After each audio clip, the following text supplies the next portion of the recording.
네, 법원 행정처가 오늘 사법농단 410개 문건 전부를 공개했습니다. 안철상 법원 행정처장은 문건을 공개하며 이번 사태의 진실이 규명될 수 있도록 관련 법적 책임을 충실히 이행해 나가겠다고 밝혔습니다.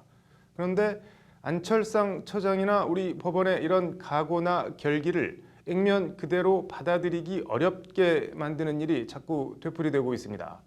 오늘 앵커 브리핑은 사법농단 수사 관련 얘기 좀 해보겠습니다.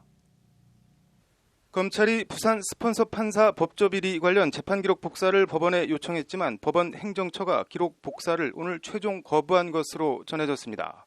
부산 스폰서 판사 사건은 부산 지역 건설업자 정모 씨가 조현오 전 경찰청장에게 수천만 원의 뇌물을 준 혐의로 기소된 사건과 관련된 내용입니다.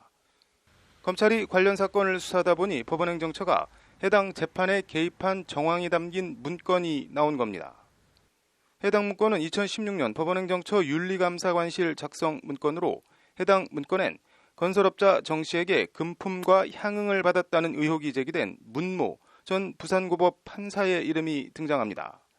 해당 문건은 검찰 불만을 무마하기 위해 2심 재판이 제대로 진행되는 것처럼 보여야 한다는 취지의 내용과 변론 직권 재개 등 구체적인 방법까지 적시된 것으로 알려졌습니다.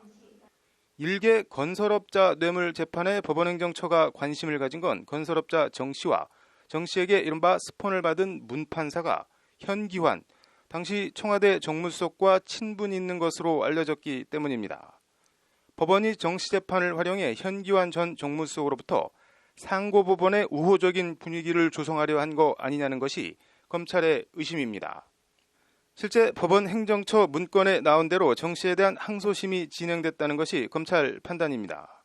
검찰은 이에 재판거래 사법행정권 남용 수사의 일환으로 지난 27일 법원행정처 윤리감사관실과 인사심의관실, 문 전 판사 등 사건 관련자들의 사무실 등에 대한 압수수색 영장을 청구했지만 법원은 이를 모두 기각했습니다. 그리고 법원은 오늘 그렇다면 재판 기록이라도 좀 보자며 검찰이 낸 열람 복사 요청도 모두 거부한 것입니다. 검찰 재판 기록 복사 요청을 거부하며 법원은 거부 사유도 밝히지 않은 것으로 전해졌습니다. 법원은 앞서도 양승태 전 대법원장, 박병대 전 대법관 등에 대한 압수수색 영장을 연거푸 기각한 바 있습니다. 통상 압색영장 기각률은 1%밖에 안 되는데 재판거래 압색 영장만 유독 줄줄이 법원에서 기각되고 재판 기록 복사마저 거부하고 있는 겁니다. 이번에 공개되는 문건은 언론에서 관심 가질 만한 내용은 다소 있지만 검찰 입장에서는 특별한 건 없다. 오늘 법원이 추가 공개한 사법농단 의혹 문건에 대한 재판거래 검찰 수사 관계자의 시니컬한 평가입니다. 대놓고 말하진 않았지만 언론 플레이 하지 말고 수사할 수 있도록 압색 영장이나 좀 발부해달라는 뉘앙스로도 들립니다.